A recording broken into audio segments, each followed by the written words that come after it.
Welcome to the Legends of Iron. I'm Jon Andersen. Meet my co-hosts Nick Best and Akeem Williams. We're going to have some amazing guests on the show. Buckle up tight because we're going to be talking about the shit you're not supposed to be talking about.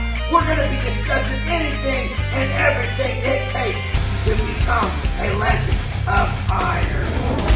Legends of Iron is brought to you by Muscle Mensch, the creator of Nitro Test.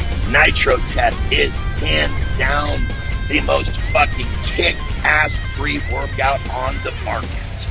The question is, can you fucking handle it? Welcome to another edition of Legends of Iron. With me always, my partners in crime, Nick Best and Akeem Williams. I am Jon Andersen. We have got a killer show for you today. Yes, we do. We've got a guy who started off as a lawyer, very successful lawyer, I might add, and basically chose to quit that job to become a bodybuilder and basically kind of take what he does into the fitness industry. And what he does is quite interesting. As he puts it, he is pioneering human evolution through chemistry. Tony Huge, my brother, welcome to the show. How are you? Hello, my friends of freedom. Thanks for coming on. I appreciate you. All right. Good to talk to you guys. So you're in Thailand. It's 6:30 in the morning right now. So we thank you for breaking your normal schedule and getting up early for us. Thank you very much, brother. Much appreciated. All right. Thank you. Yes. Yeah. Well, I got to tell you, one thing that is always really I've always thought was very interesting about you. You're very smart. Clearly, you're a lawyer, but you had a successful career as a lawyer, and you chose just to give it up and take a turn. So talk to us about that. That's pretty interesting stuff. I felt like a pretty big fish in a small pond, in Sacramento as a lawyer. And then I went to Asia when I was 30 years old and opened up my mind about the rest of the world. I traveled to Mexico many times and, I traveled within America a lot, but going to Asia was just like going to a different galaxy. And I realized the world was so big and there was so much I wanted to see that fit my lifestyle and preferences more. Like I felt like it felt right. So that was part of it. And then the other part of it was baby mama. I was dating a lot of different women at the same time. And one of them decided to get pregnant to try to trap me. And as a lawyer, I ran the math on what I would have to pay in child support and how that would impact my life. And I said, I'd rather retire. So those are a couple. The other reason is I built a law firm up to there was about 22 employees I had. So it was a pretty big law firm. That's pretty substantial. Extremely stressful, just like way beyond. And then when I thought, okay, that's what you're supposed to do. You're supposed to keep growing and growing. And, the stress comes along with it. And my passion is bodybuilding, right? And biohacking, chemistry, just manipulating the human body, I guess, is my ultimate passion. I think bodybuilding is one of the most fun ways to do that. So it was good timing from those three different elements to make a complete 180 and go to a totally different direction.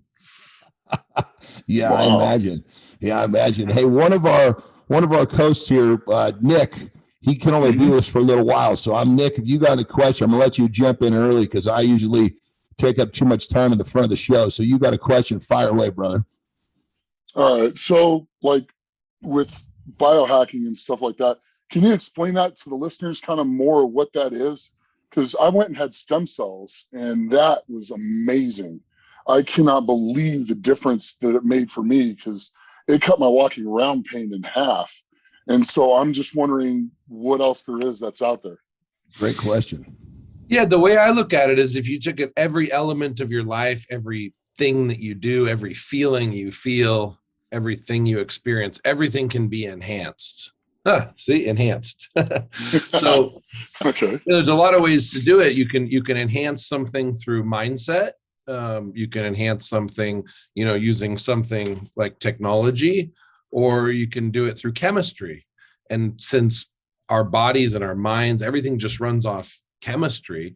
It's like you can really manipulate every element of our life with chemistry. And it's so my underlying value is the medical freedom to be able to manipulate our body. Like I find it so offensive that the government would interfere with our ability to decide to do with what we want with our own bodies and our lives.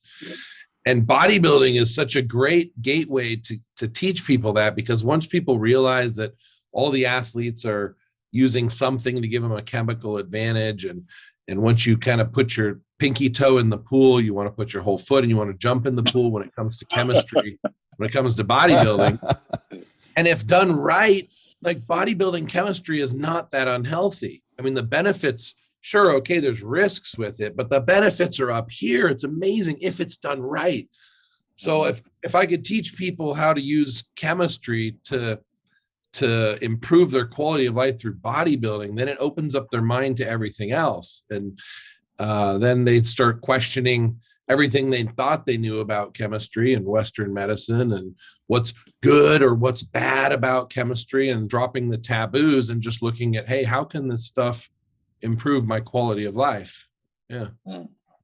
So everything, like you're asking, like stem cells is one thing you can do. So it's literally everything. So sleep, sex, just the way how your brain works, your physical strength in the gym, stamina, muscle building, everything. On that level, brother, what would you say with all of your experimentation? Because we're going to go into you experimenting later. What would be, in terms of, on this topic, what's the one thing that you would say stands out in your mind in terms of enhancing you on one of these levels that you just mentioned, which there are many? Or top three. I think about that. I come across a drug and I'm just like, wow, I can't imagine life without this drug.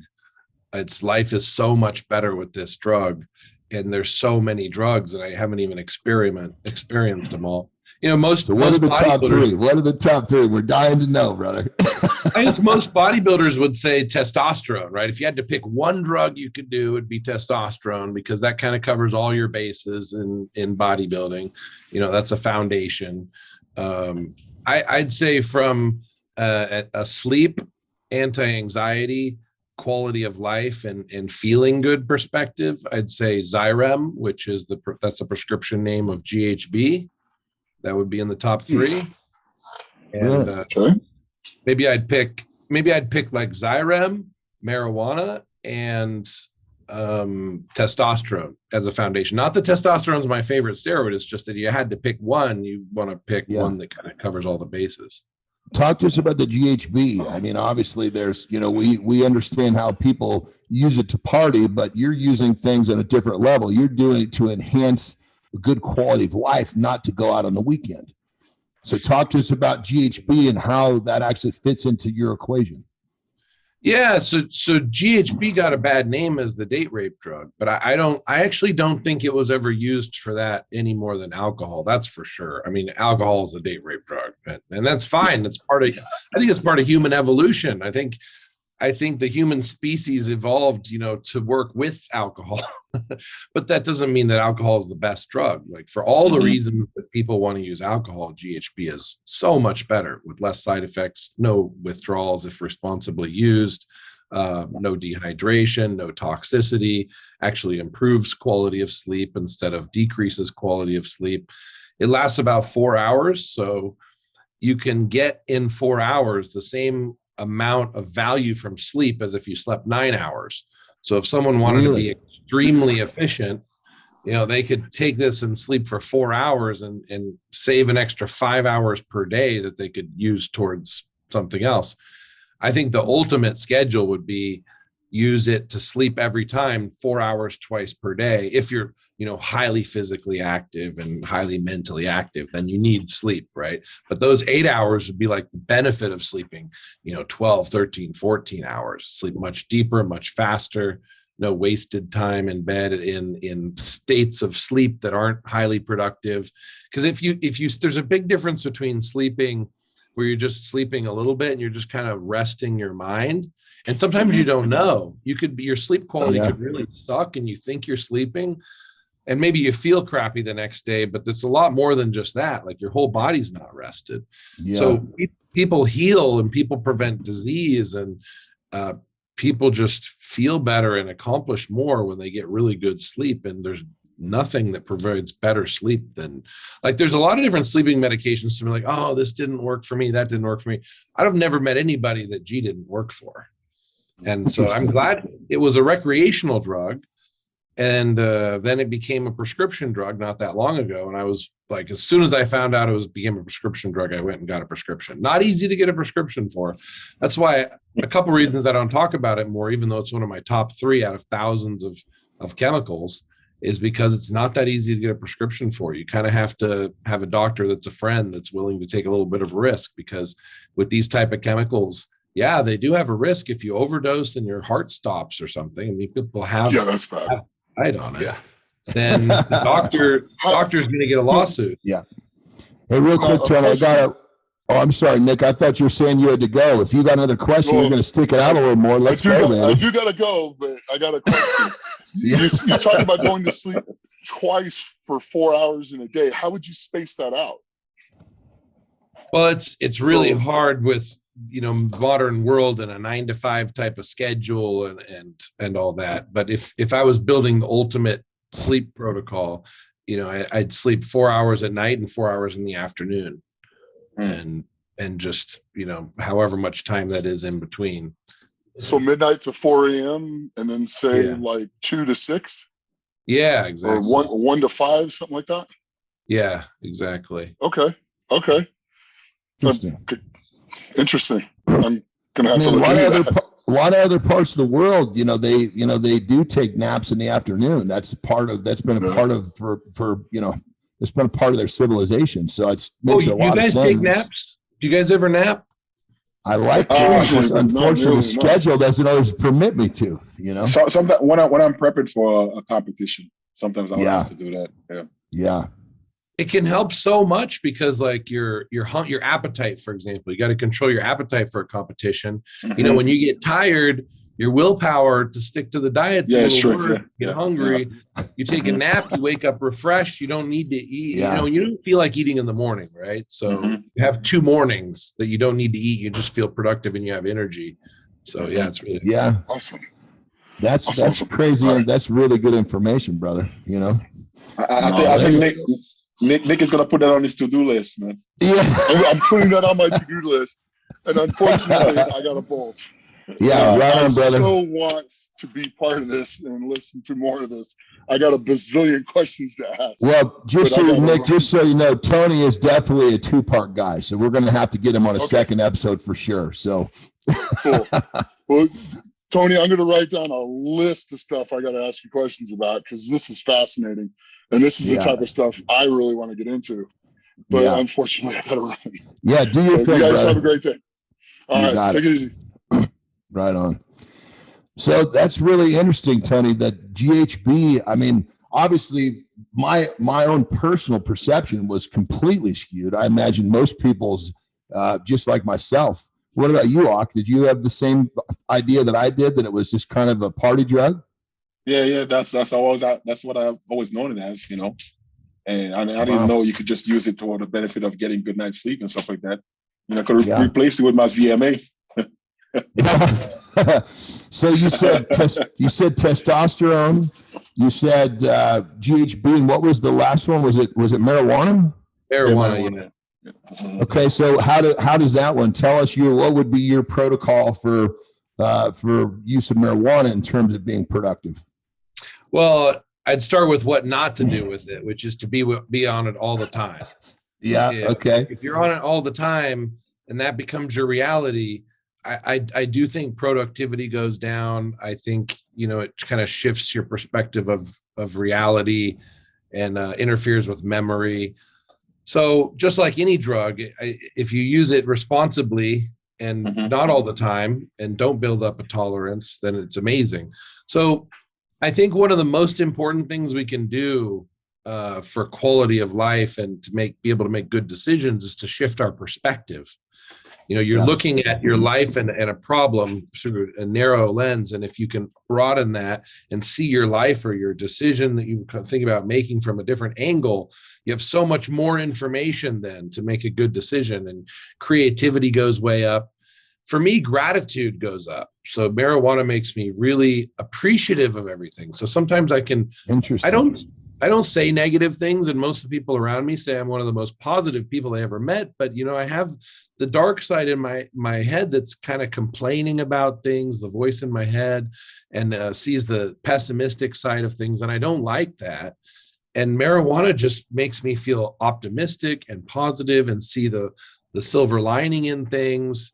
And the Buddhist saying to accept what you can't change and focus your energy on what you can change. Marijuana really helps me do that. And then also it's just a quality of life, feel good thing at night. If you have a really stressful day, it's a way to relax. For me, it doesn't interfere with sleep.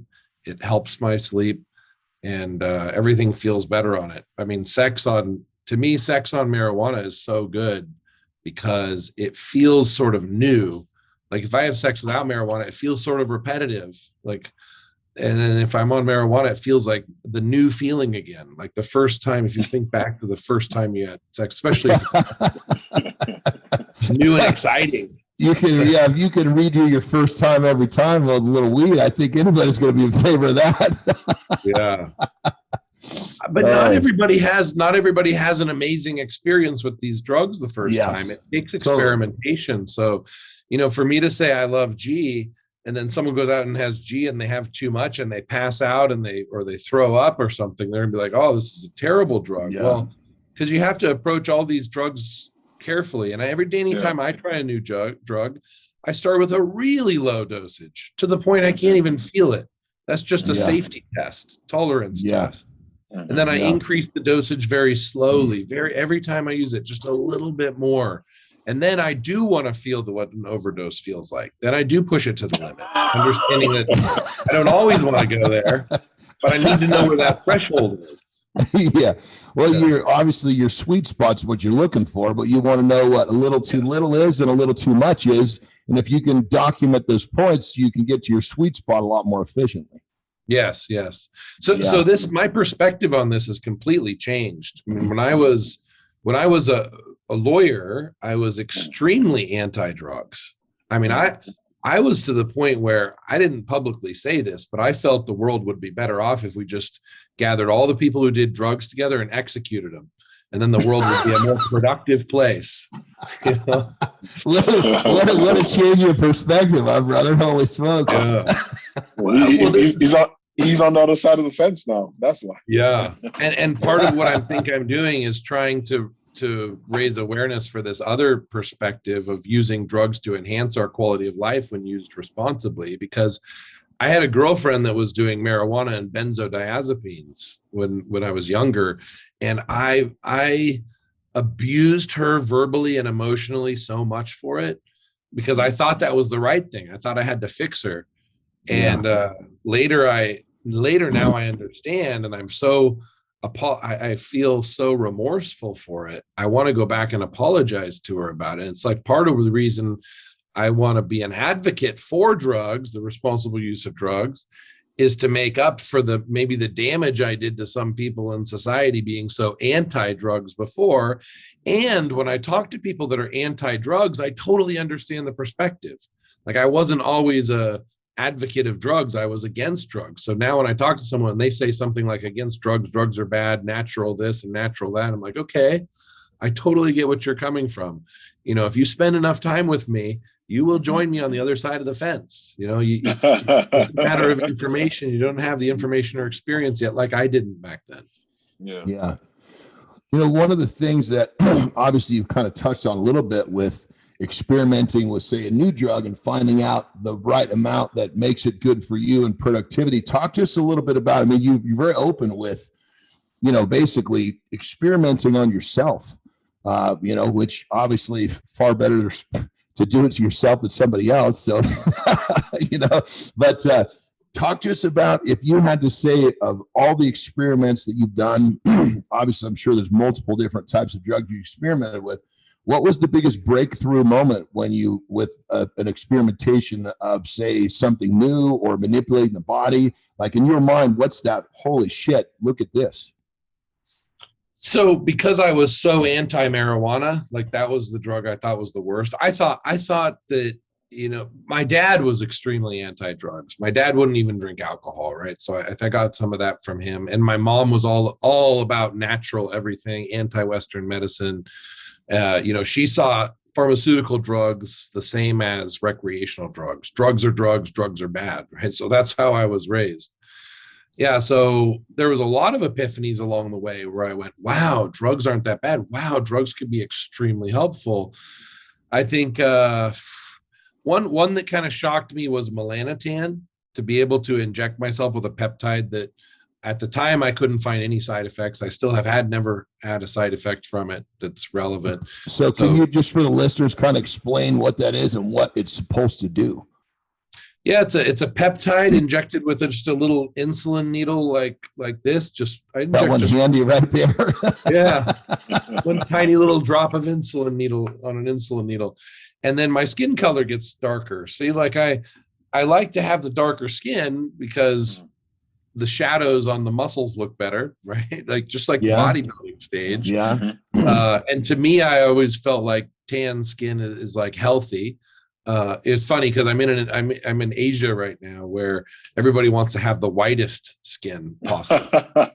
It's not a racist thing. Like if you're black, you know, it's not like they would think that a black person become white. It's just that in their culture, like if you have tan skin, that means you're a laborer, like you work outside. Oh, you're outside. Oh, yeah. Yeah. It's a lot like that in a lot of different countries. Like I just came back from India, and I think it's pretty much the same way over there too. Yeah, you know, but if you're black, they say, okay, that's your genetics. It's not like that doesn't mean you're a laborer. You could be royalty, and you're still going to be black. So it's not like that. It's like a color based on class system type of thing. Yeah. So they're always putting stuff to whiten their skin, and you can actually inject something, glutathione, you know, which also is to detox the liver and antioxidant. That makes your skin white. I did that, and I did too much of it, and I turned out really white also. So here we can inject ourselves with glutathione, make ourselves white. We can inject ourselves with melanotan and make ourselves tan without, you know, worrying about the sun one way or the other. Don't have to like go in the sun to tan or avoid the sun to stay white. Now we can just do a little injection either way. And it's not unhealthy. They're still trying to find side effects from it, but we're still not seeing any long-term side effects. So that's pretty interesting. So it's just, and how long have you been doing it and you've had no side effect? Melanotan was the first thing that I ever had voluntarily injected in me besides in a doctor's office. And that was, I'm 39. I think I was probably around 26 or something like that. So I started steroids when I was 30. And so long before I ever did steroids, I did melanotan. Yeah. So that's a long time I've been using it. And obviously I'm not, like you think, okay, if I use it that long, why am I not black? You could turn yourself black. But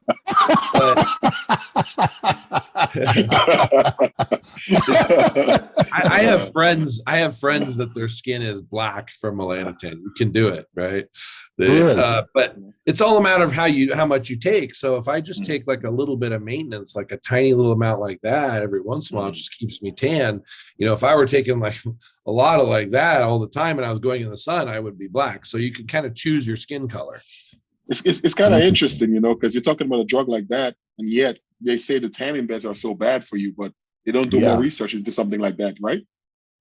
I had a phase where I was doing the tanning beds, and then I had this friend that got skin cancer from the tanning bed, and it was really bad. It's a life or death. Skin cancers can be really bad. You have to catch it early. You have to get it burned off, otherwise it can grow and spread, right? So, but I got really nervous because this person was like an advocate for the tanning bed. They were like, yeah, tanning bed's great, it's healthy, and then boom, skin cancer.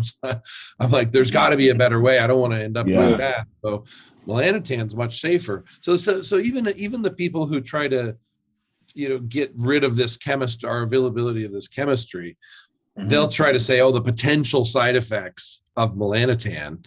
Well, the potential side effects that we haven't seen of melanotan compared to the absolute certain side effects of overusing a tanning bed and getting skin cancer, I'll choose the possibility of maybe some possible side effect 20 years from now over the definite side effect of skin cancer, right? Yeah, that's very true. I mean, I had a tanning bed in my garage for years, and then obviously you get a little older, see what it does to your skin. You think, this trend has got to stop. I'm not lucky enough I didn't have any skin cancer, but you start looking like a goddamn raisin. You think, Jesus Christ, I'm only 35 and I'm looking weathered. If I did this my whole life, forget about it. So I had a flashback of I had a tanning bed in my house too. I got it specifically because I thought, okay, if I have a tanning bed, all the girls will want to come over and get naked and use my tanning bed, and they'll already be naked. So, how did that work out? Not a lot came over, but some did. I mean, actually, I don't know if it was worth the expense and the space. But you have some trial there. It's trial there, baby. I love it. Okay, brother. John, can you imagine that? Can you imagine that as a pickup line? Yeah, I got a tanning bed. You want to come over? That's good stuff, though. Actually, sometimes, like, if a girl really likes you, then you just need an excuse not to make it awkward to come to your house, right? So very true. Maybe it wouldn't convince the girl who's not going to come over, but for the girls who do want to come over, it's nice to have something to give them an excuse. Yeah, a nice, easy way to come over. Yeah, you must catch a tan. Hopefully, there's more to it, but we'll start off with the tan. Maybe they'll ask me, is that surveillance camera on? No, that's not recording. No, definitely not. Yeah, why is that camera positioned right at the base of the tanning bed? Why is it there?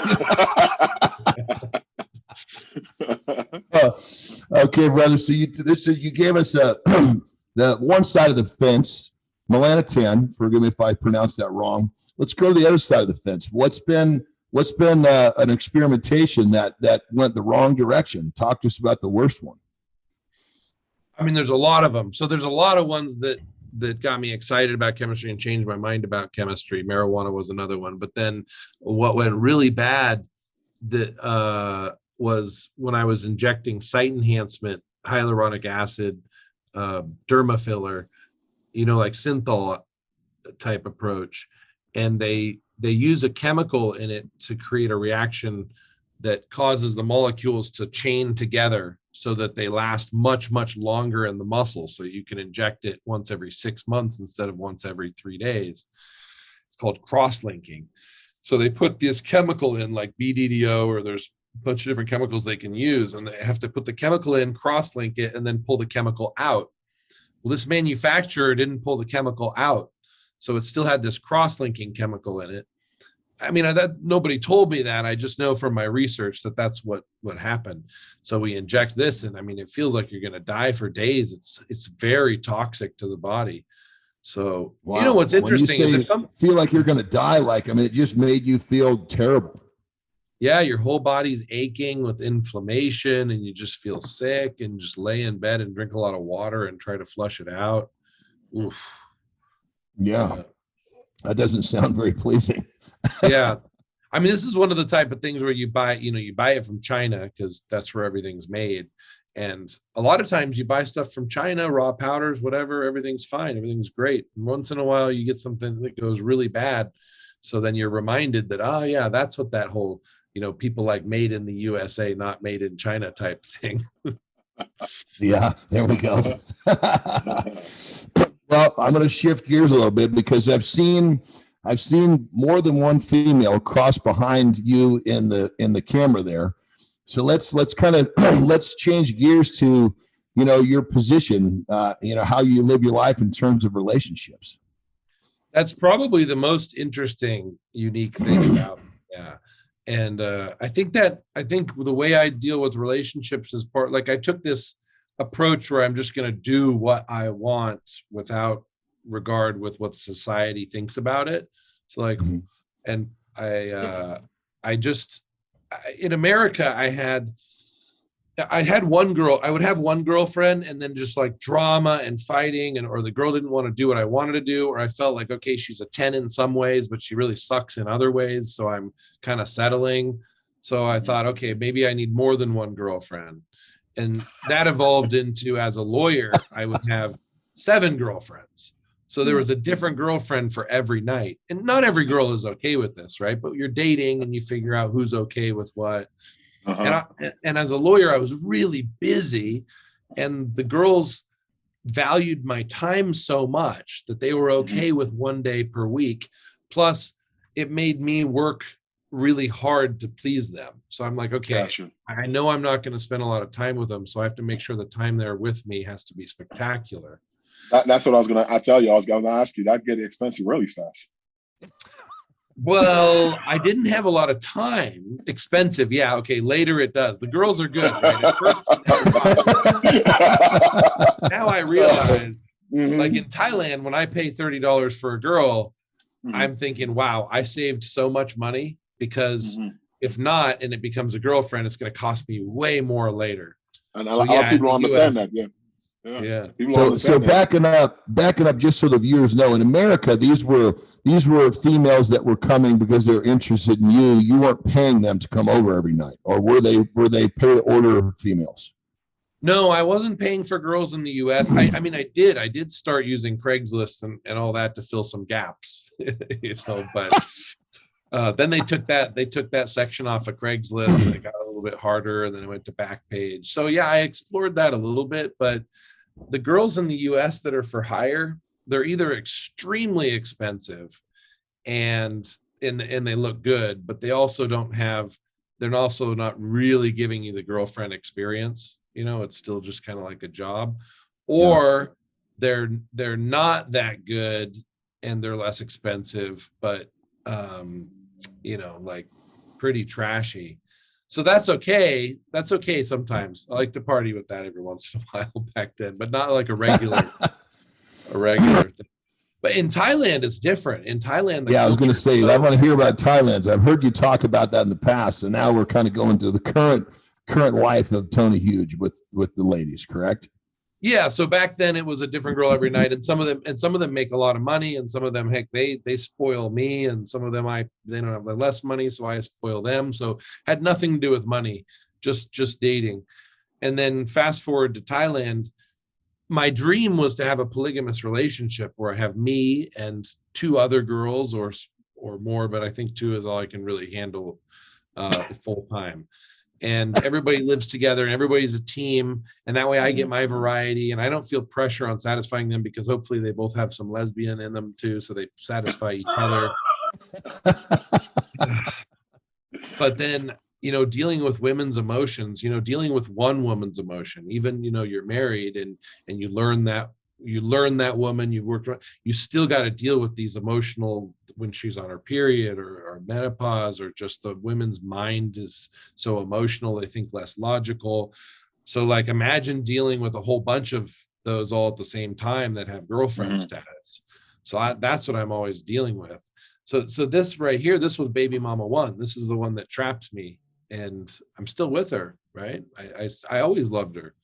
I loved her before she got pregnant. I wanted to be with her, but it kind of was a betrayal of my trust that she did that. That's something we get over. There's a lot of things I'm sure I did that betrayed her trust. So working through it as a relationship, but she doesn't really want to be in a polygamous relationship. So what I have to do is I have to be with her, and then separate from that, I have other, like threesome relationships. So I'm juggling a lot of stuff here, but in Thailand, it's a lot easier. But it's something that it's a choice to juggle. It's not like you're being forced to juggle. This is what you chose to do. This is what you want. Life would be so much more simple for me if I could just be with one woman. It would be cheaper. It would be more peaceful. But I just get bored so fast. I start getting resentful. I start feeling trapped. So I guess my deepest value is freedom. And when I'm with one woman, I start feeling trapped. I start feeling caged. I start feeling suffocated. So it's like I need I just need something to feel like I have my freedom. Maybe that's from some trauma from really bad young relationships when I'm younger. So maybe I could fix that psychologically to be with one woman, but then like, I just don't want to, because it's also so much fun to go with, you know, a different girl that might have something to offer that my main girl doesn't have to offer. And then just be really open about it, really honest about it. So that like no girl can get mad about me being dishonest, because it's like right in their face. I mean, YouTube, Instagram, public, everybody knows this is how I am. So they have to accept it. Not every girl accepts it. I just went on a date the other night with a really nice, sweet, normal girl, not a working girl. Because I like dating working girls too, like professional, satisfying girls. But this one, I opened my motorbike, and I've got a Hello Kitty helmet inside my motorbike, and we're going back to her room, and I open the motorbike thing, and she sees the Hello Kitty helmet, and because this is about the time, like right before we have sex, that I start explaining more about who I am. I thought she would have known by my social media. Usually they do. And she sees the Hello Kitty helmet, so that sparks the conversation of, oh yeah, also upstairs is my baby mama and my 7-year-old daughter and all that. And then that was too much for her. Right. So before we had sex, I told her, but it was too much for her. So that kind of weeded her out. So I weed out the ones that are not okay with it. And the girls that I do end up with are okay with this kind of relationship. So just to clarify, who's in like your house you're in right now? Who resides there? Just so everybody's clear. So it's constantly changing. As of this moment, baby mama 1 is with me. My daughter, baby Callie, is staying the last night at my stepdaughter's house. My stepdaughter's 19 years old, from America, just moved over here to Thailand also. She has her own condo, so her daughter's staying over there. That allows us, you know, having our daughter go there allows baby mama 1 and I to party and be adults, you know. And then downstairs in the same building is my other girlfriend. We call her Cat Lady. So like I go down to her unit and spend time with her alone. And then she comes up here to spend time together, but not to have sex together, because baby mama 1 and her don't get along sexually. Gotcha. So I have to have sex with them individually, but both of them like threesomes. So I'll go down to I'll go to Cat Lady and we'll have threesomes with other girls. And then I'll come up and baby mama 1 and I will have threesomes with other girls separately. And then just the baby mama 1 and Cat don't like to get together. That's the block. Okay. Right. They're jealous because Cat Lady was first priority before I brought baby mama 1 over. So she doesn't like to be now pushed to feel like she's second priority. And why is she Cat Lady? Why is she named Cat Lady? I got to know that. Why she's where just did she get the name Cat cats. Lady? She's obsessed with cats. She's everything about her is all about cats. And then my longtime girlfriend here, I've been with her for a year. And then my longtime girlfriend here for 3 years is nicknamed Werewolf, because when she drinks alcohol, she gets pretty aggressive and crazy. So baby mama 1 and Werewolf get along together, and they're always hanging out. So Werewolf is always over here. And how did Werewolf get her name? Alcohol.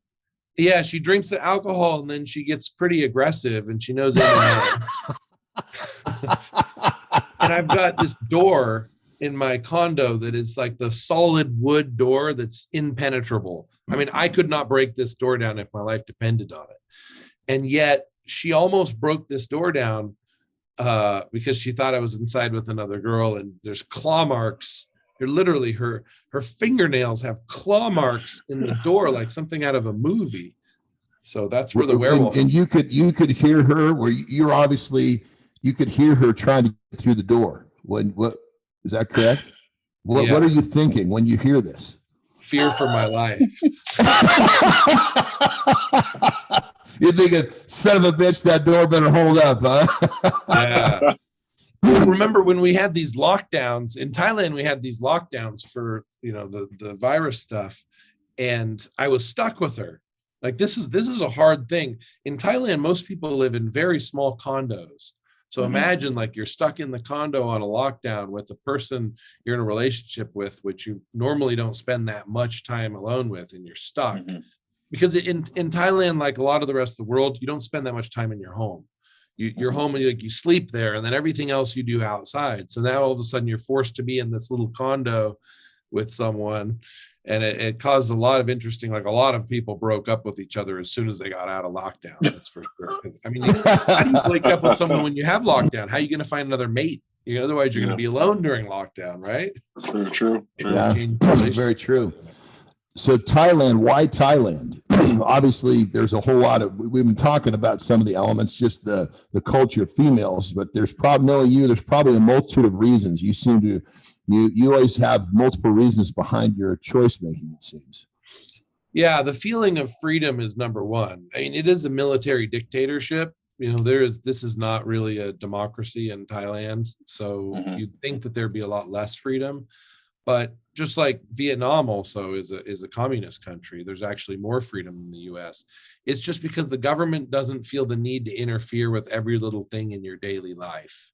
So as long as you're not pissing off the government, you actually have a lot of freedom. And then money, the way that some of these countries like Thailand, there's a lot of countries like this work, is if you have a little bit of money, you can buy your way out of anything.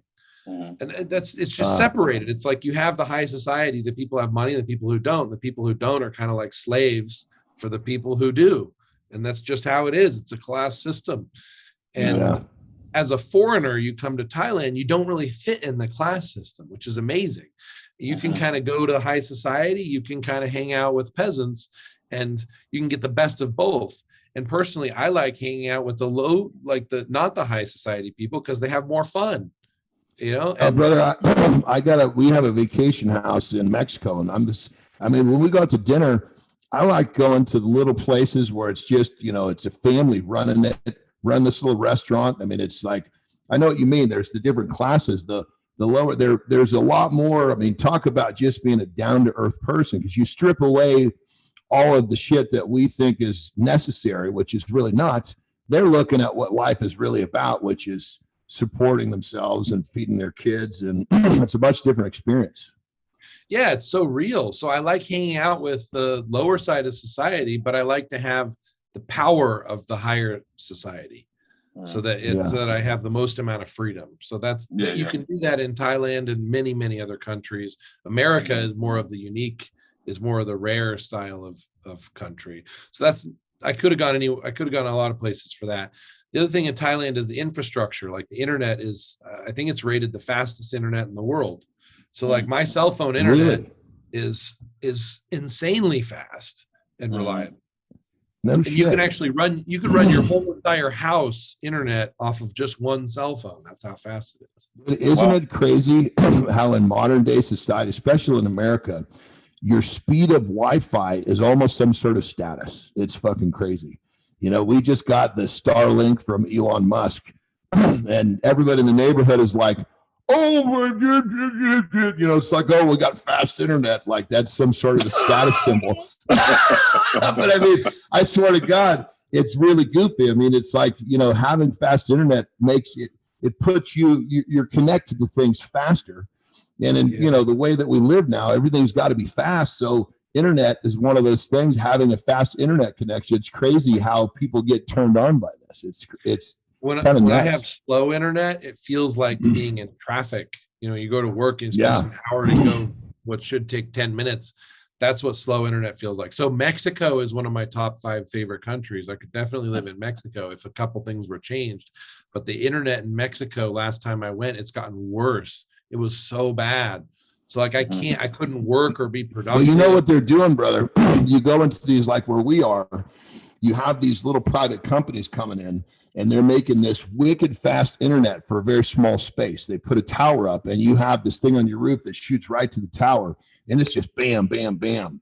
Because obviously, as a whole, the internet in Mexico is not reliable, and same with phone service. But when you're on this little private deal, it's much better, because I was the same way. I was like, okay, if I'm going to go spend time down there, I need to be able to do what I do. And, through internet is a ton of how I work. So I agree with you. That was one of the things that I was like, shit, I don't know if I can do this, but they're finding solutions for this stuff. So, if that's something, but you have to come down and check it out sometime, brother. Yeah. What city in Mexico do you spend time in? We're actually in San Felipe. I wanted to be able to drive. After my wrestling career, I had been on airplanes enough, man. I was just to fly to Tokyo for sometimes a weekend, spend more time on an airplane than on the ground. So I told my wife, said, look, we're going to get a place we can drive to. So where we are in Southern Cal now, we can get there in about 6 hours, you know, so, but it's little, you know, San Felipe, it's right on the Sea of Cortez. So I guess they call it Gulf of California, but kind of the same thing you're describing with, you know, when you were down there and had you couldn't deal with the slow internet. That was one of the challenges I had to overcome before I was going to buy down there, you know? Yeah. So Americans don't usually get out to the rest of the world besides Mexico, but we are as Americans lucky to have Mexico, because Mexico is a great country for freedom. That a lot of the freedom that's in Thailand is also in Mexico. It's just that in Thailand, I have the culture with dating and women, and the religion of Buddhism, and the infrastructure, like the transportation and the internet, the more high-tech culture. Those are probably the main reasons. Convenience, everything's very convenient in Thailand, and they are like health conscious in their own way. So, you know, you go to the 7-Eleven and you can actually eat bodybuilding meal. You can get chicken and rice at the 7-Eleven for practically free. So for the bodybuilding lifestyle, Thailand is fantastic. Steroids are that was going to be my other question. What about the quality of the steroids out there? Quality of the gear? Because I remember Dennis James back in the days, he actually moved to Thailand to bodybuild. So I was just wondering, do they have good stuff out there? Yeah, it's like anywhere else. You know, there's good stuff and there's bad stuff, but I'd say it's pretty, like, you just got to know what pharmacies to go to, and then you can pretty much get anything you want for reasonable prices. The main thing is you don't have to worry about it being as illegal. I mean, technically, steroids are pharmaceuticals that you're supposed to have a prescription for, but they're not like recreational drugs that are highly illegal in Thailand. They just don't really care. Steroids has never killed someone in Thailand.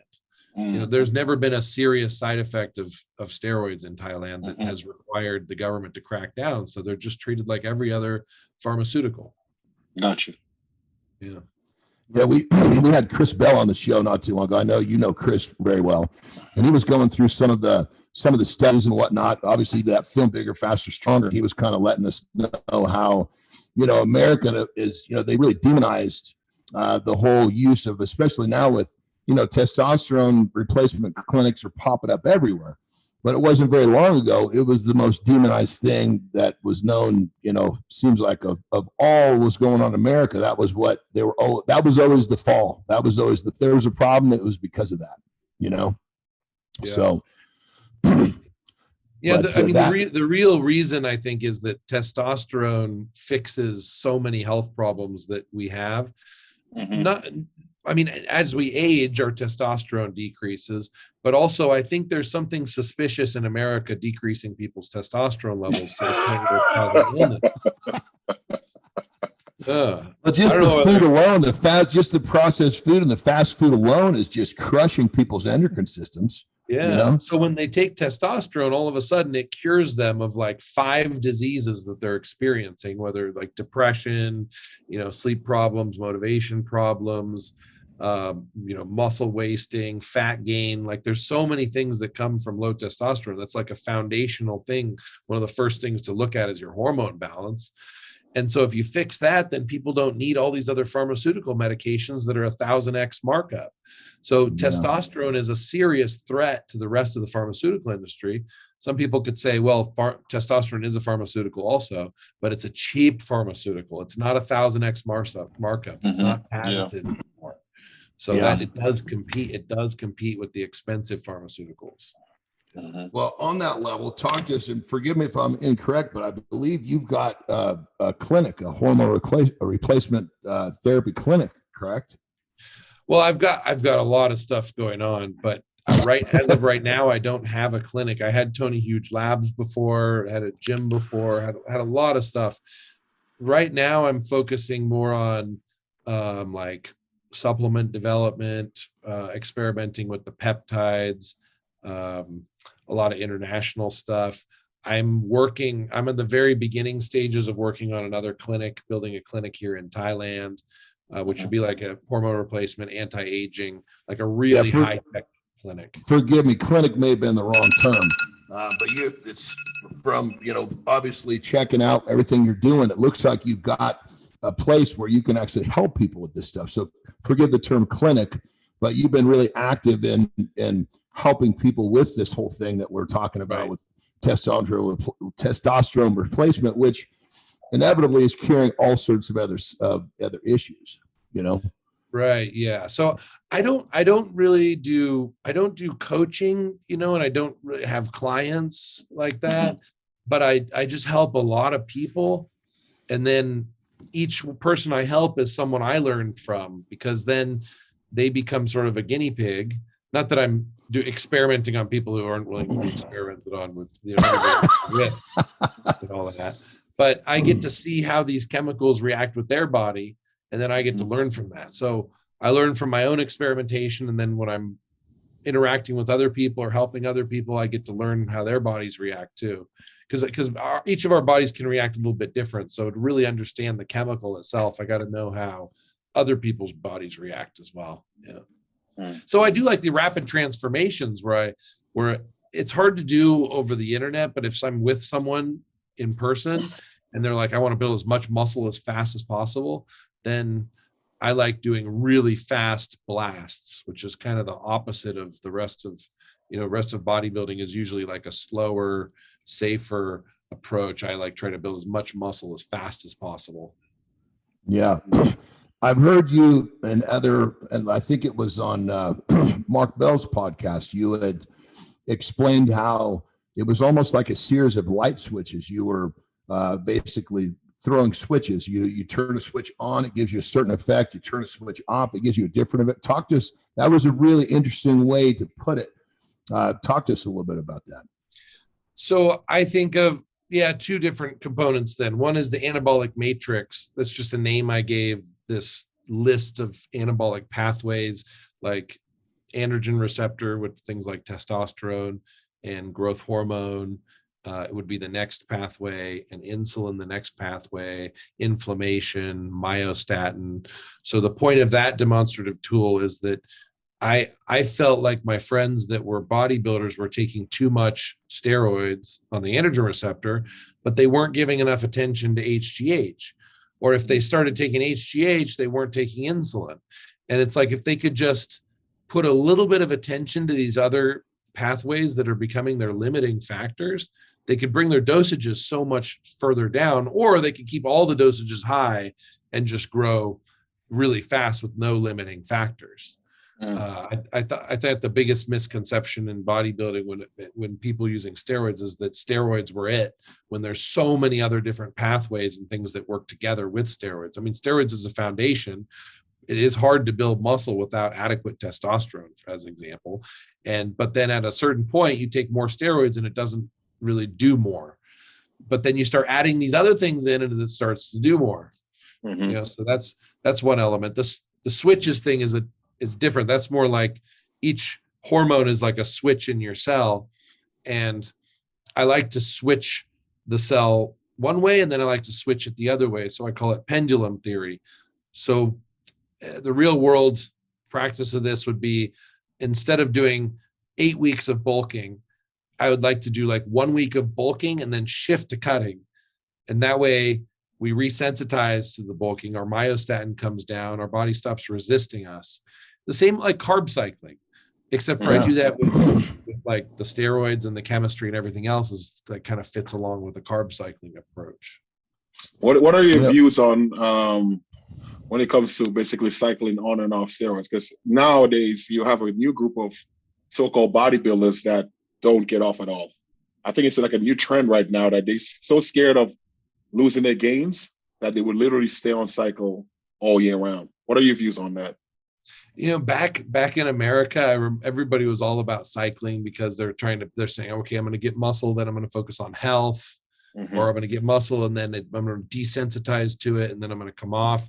Well, now we know that if you give attention to enough of the other pathways, you never have to stop growing. So like, it's not like we have to come off just to be able to grow again. If we want to come off for health purposes, or just because we built enough muscle and now we just want to maintain it, that's great, right? That's probably the healthiest thing, would be to cycle on and off. But nobody around me cycles on and off anymore. Everyone around me, like here in Thailand, for example, everybody is on all the time. It's just they drop down to testosterone replacement therapy dosage.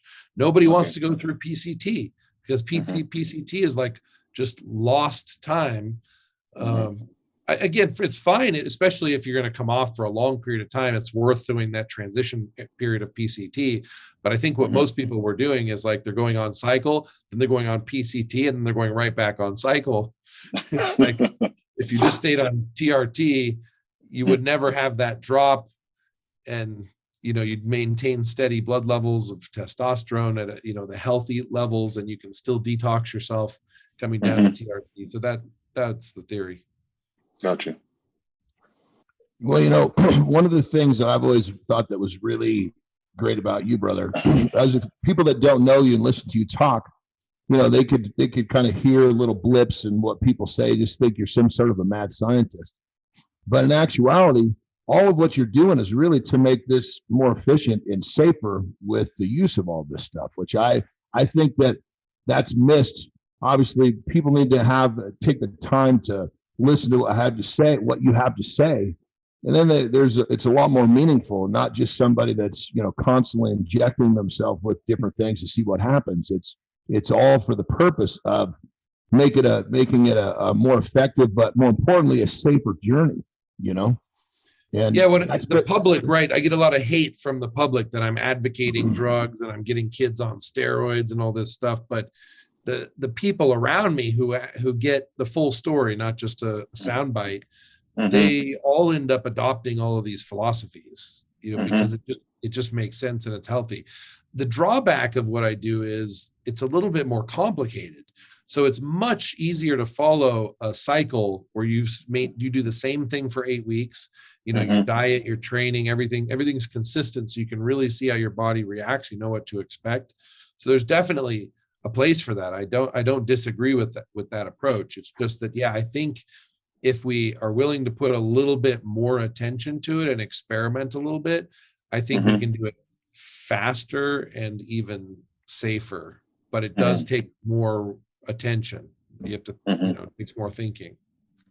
Yeah, obviously a lot of knowledge. You're a very, very smart guy, and with your application and all this, I mean, you're really you're really ahead of the game in terms of what most people even think is possible in terms of using these different compounds safely, which that's one thing I've always really respected about you. I mean, the fact that you were a lawyer to begin with, that will add credibility alone. Most people don't know that. Like I said, it's just people are real quick to look at a page in social media and draw a conclusion, not really looking at what's going on, So, your smarts and the way that you talk about things adds a lot of credibility. And I, personally, I love to hear you talk about things because you do create perspectives. Like you said in the beginning, too many people look at what they're doing in like a too narrow of a perspective. When you open it up, you start to see a lot more. And I think that's, getting people thinking. I think that's one of the great things that you do and you bring to the table. So I my hats off to you for that, brother. Yeah, this is the fight for freedom. The more people that embrace using chemistry and do it safer, the more advocates we'll have out there. Like if the democracy still exists and a bill gets proposed that even limits our access to chemistry even more, you guys are going to vote against it because you guys are using the chemistry and you realize the value of it. And so the more people that are using the chemistry responsibly and find it benefits their life, then maybe if there is any democracy left, then maybe we can kind of swing it the other way towards freedom instead of control. Yeah. It's one thing that I've always been, I don't agree with. Like you look like countries like England, countries like Canada, if you're using it as far as a recreational use, like something like steroids and stuff like that, and you don't have intent to sell, it's not illegal. You could have a certain amount of quantities in England or in Canada, and as long as you're not trying to sell. But then you look at something like, someplace like the US where, we all preach about democracy and freedom and stuff like that. And even if you're just using it for personal use, you know, it's illegal substance. So I never agreed with that, you know? Yeah. Yeah. Well, America's ground zero for the most powerful pharmaceutical companies. Yeah. You can see how all the laws first come to America and then they permeate the rest of the world. So we just hope that it doesn't carry over. You have other countries that have totally legalized everything. There's no problems. And then you have other countries that made steroids so illegal that if they think you have too much muscle, they can come to your house and they can blood and urine test you and put you in prison for even having metabolites of steroids that you did a long time ago. Crazy. Yeah. So quick shift of gears, brother. And obviously this may be a topic that you can limit what you say. But I know that part of you had said, and I can't remember where I had seen you say this, but you said living in Thailand, doing what you do, it's easier with the laws. Now, I think that may lead back to you having some conflict with an American law, or, you know, talk to us as much as you can. Talk to us about that. I'm trying to gently ease into the topic. So with the enhanced brand and the enhanced movement, years ago, the company blew up really fast. The movement blew up really fast. And it got to the point where it was threatening some of the major monopolies in the industry, mainstream medical, the mainstream supplement industry. And so there was a conspiracy. I mean, like we think conspiracy means fake, but in this case, it was a conspiracy of various different companies and special interests that got together that said, let's eliminate Tony Huge, let's eliminate the enhanced movement. It's now posing a threat. So there was a lawsuit about it that was tied into it. There was government investigations. The governments of the US government raided a facility and took everything. Then the government in England raided a facility, took everything. Government in Australia raided the facility, took everything. So they really tried to, they took the domain name, but a hacker was able to get it back. I mean, the government and these other entities came at it to try to, you know, you see this kind of happen with some of the conservative political speakers, and you see them get deplatformed. So I got deplatformed off of every platform, everything deleted, wiped out, and the government, the US government was part of this. So I specifically, I wasn't making any money from all of it. I was just as retired as a lawyer off of my money from that and other things. So I didn't go to prison.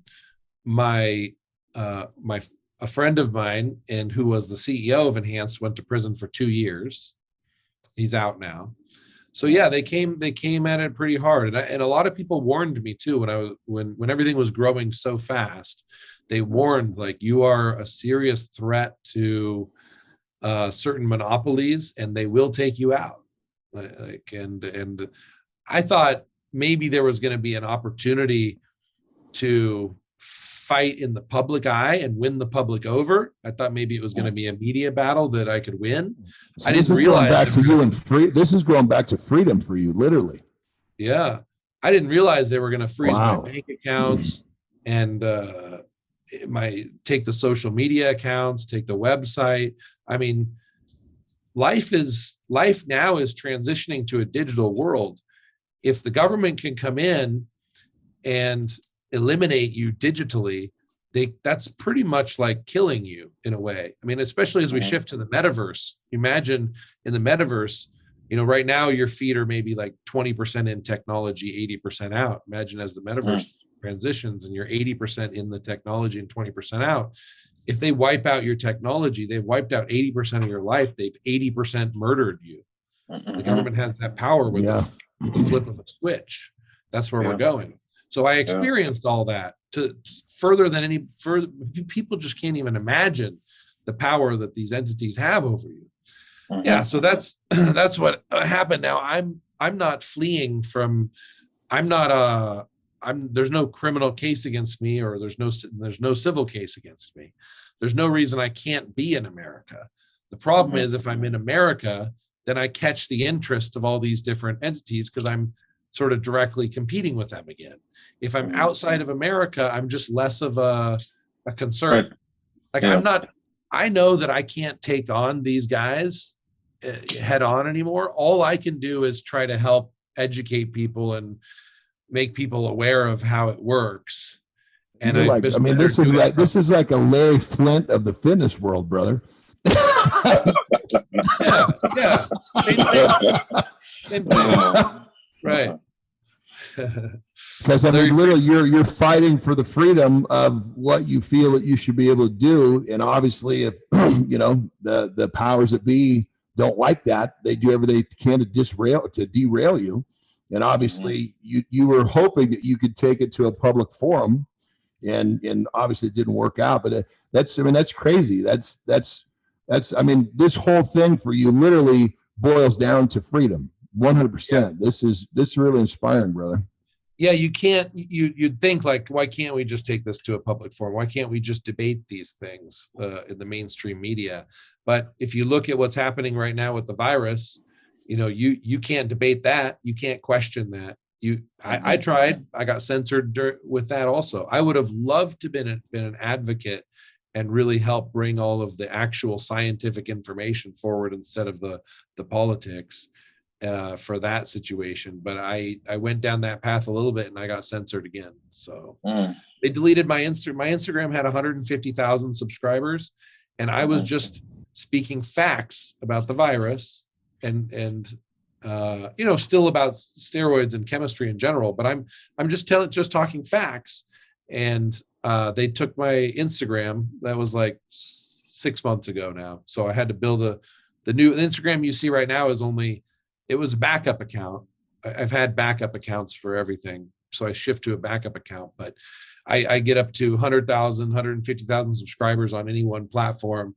And then they find something that I violate their terms by promoting dangerous information, by telling scientific facts, and then delete me. So still dealing with it outside of the US. Yeah, I'll tell you, brother, for people that are watching this that don't know you, this is, it's just uncovering a side that is, I love you. You opened up, first thing out of your mouth was freedom.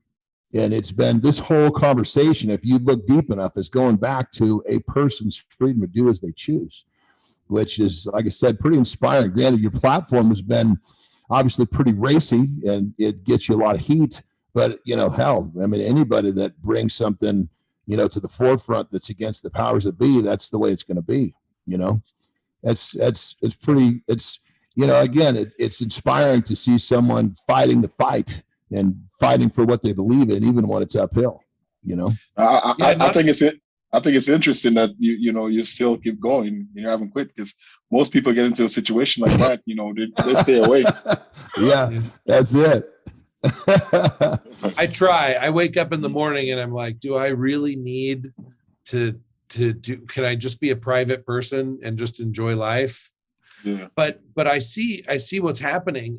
The restrictions on freedom just keep growing more and more, and people just don't see the big picture of where this is going.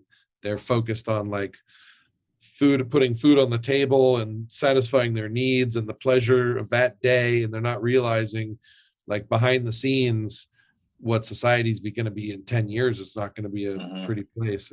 And so we can't stop the progress of human evolution and the fusion of technology and the elimination of freedom. It'll happen eventually, but we can slow it down. I'll tell you, brother, this has been really cool stuff. And like I told Nick before he left, you're going to be a 2-part guy for sure. So, sure. But so on that level, we've been on for a little more than an hour, and we appreciate your time. I still got a couple more questions for you. I know they're going to be very interesting answers, as they all have been. If you could jump in a time capsule and go back into your life, number one, how far would you go back, to what age, and what would you tell yourself? I would go back to age 21 and tell myself to start steroids. I started too late. I started when I was 30. and I wasted 9 years of my life as a natty, not making any progress because I already reached my plateau. And when you're younger like that, you know, you can put on a lot of muscle and it's not going to burden your health so much.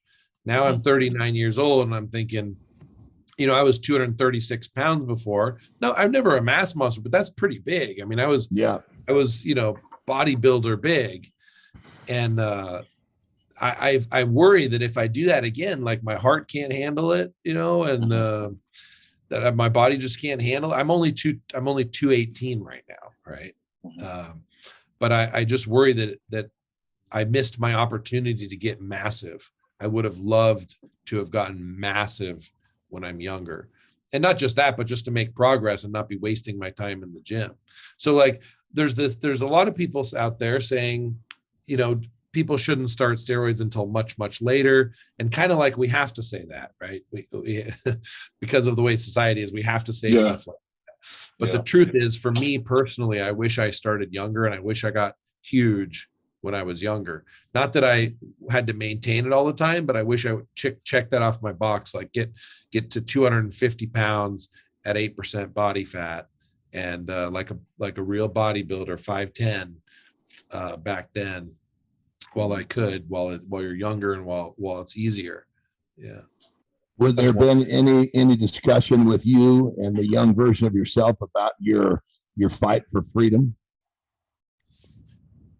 Yeah. So in America, not every country's like this, but in America, everything is on like long-term contract, you know, kind of lock you in. Like your cell phone plan wants to lock you in for 2 years, you know, and put you on a payment plan for your phone. Your car payment wants to lock you in, and your rental contract with your house is like a year contract or whatever. Everything's like contract, kind of lock you in. Marriage is a contract, children are a contract. And so as you go through life, you start accumulating what could be considered liabilities or commitments that kind of box you in and narrow what you could do in the future. And that could be all fine if that's exactly where you want to go. But sometimes you change. Sometimes as you get older, you change and you want different things. And, you know, like you bought a car and you got this payment and you're stuck with that car. I mean, yes, you could sell it and all that, but it's not everything's easy to get out of.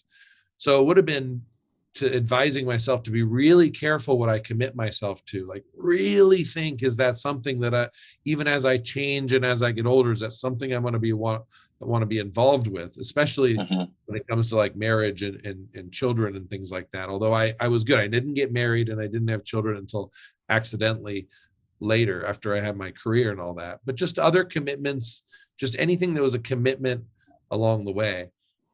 And I probably would have told myself, just based on my personality, who I am, that I would have told myself that the freedom that you think is in America is a little bit of an illusion, that it's going to feel like freedom. It really will feel like freedom up until a certain point. And then you hit a glass wall and you realize the glass wall was always there. You just didn't see it because you didn't run into it. So I would have told myself to explore other countries where there aren't as many glass walls.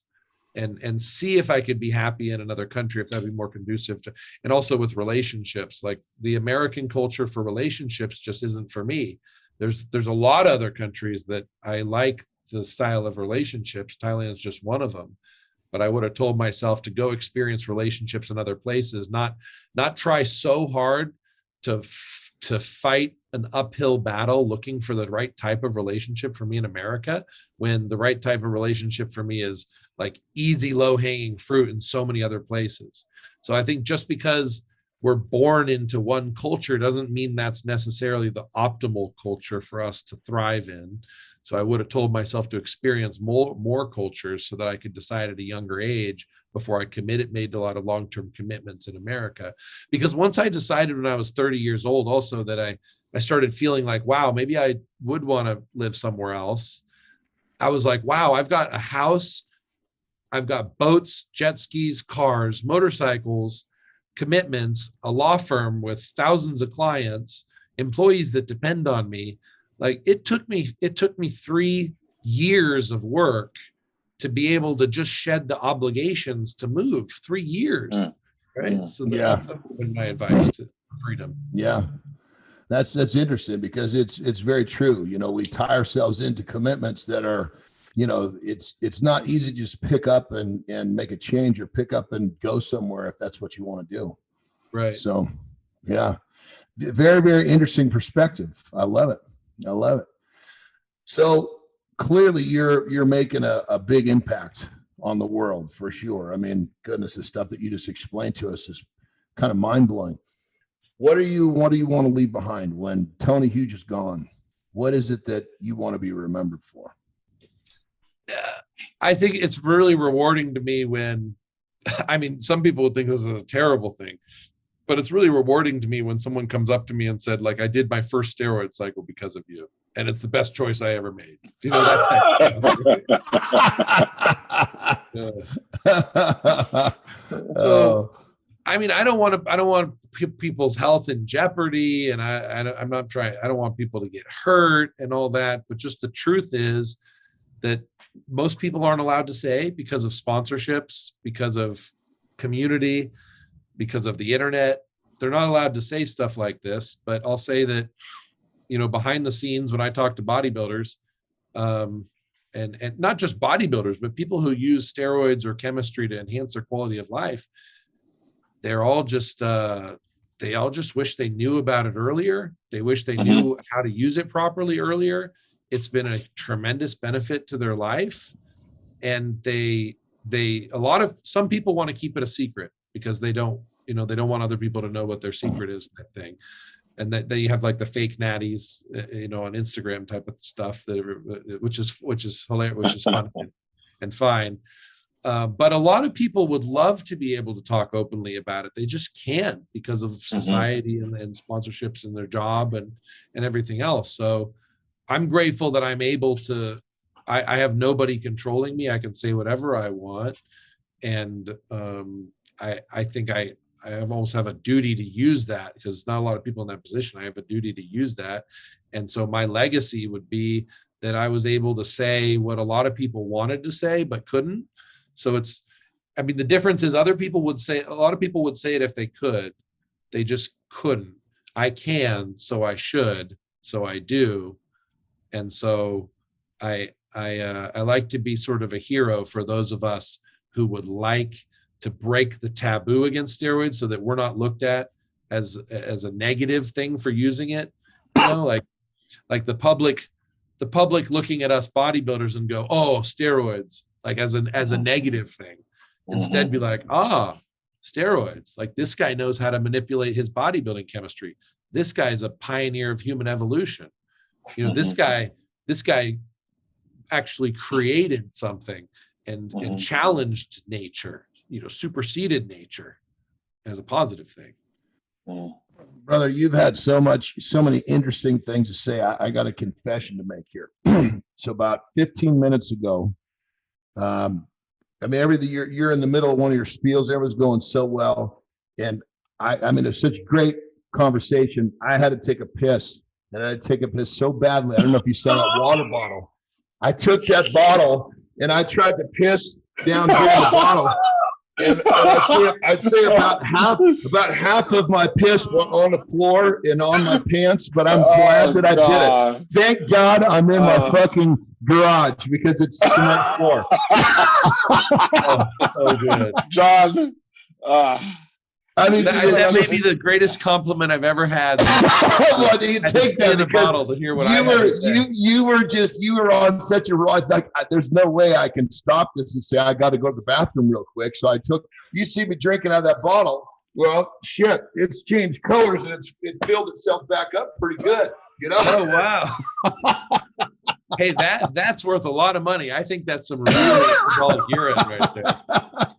But that's that right there. You know, when someone is dropping pearls and inspiring about freedom, sometimes you just got a little bit of piss on the floor, a little bit of piss in the bottle, a little bit of piss in your pants. It was all for you, my brother.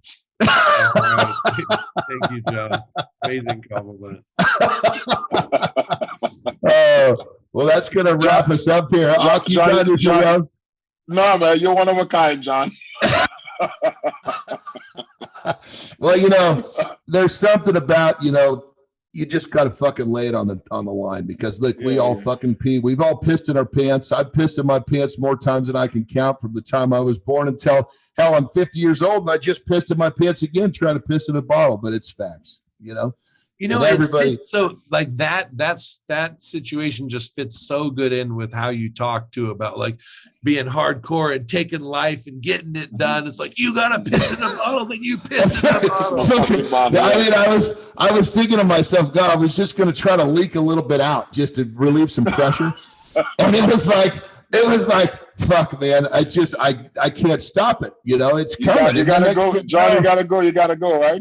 Fuck, and I didn't have a good enough hold on the bottle, so as it got heavier, I lost grip on it, changed angle. Next thing you know, it's going on the fucking floor. So, you know, I got flip flops on, thank God, and I got a cement floor. So, but again, brother, all for you, because I wasn't gonna fucking break the stride that you were in. That was good shit. So awesome. Thanks, John. Thanks, Akeem. You're welcome, man. All right. Well, that's it. That's round one, because we're definitely bringing you back for round two, brother. Ak, you got anything else for Tony before we sign off? It's been very entertaining, and you know, I love the way you think, and you know, I wish you all the best out there in Thailand, and just keep killing it, man. You're an amazing person.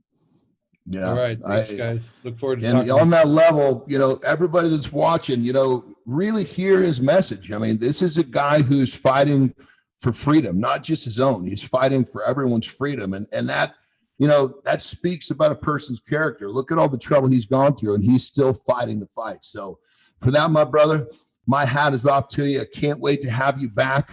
The next time we have you on the show, it's going to be awesome. I'm going to make sure that I take a piss just seconds before we start, so I don't have to pee in the bottle a second time. But that being said, that's another edition of Legends of Iron. We're here to inspire our listeners. We're here to make you the best version of yourself. That's Tony Huge. We will see you guys next time. Legends of Iron is brought to you by Muscle Mensch, the creator of Nitro Test. Nitro Test is hands down the most fucking kick-ass free workout on the market. If you fucking want some, come fucking get some. Can you handle it?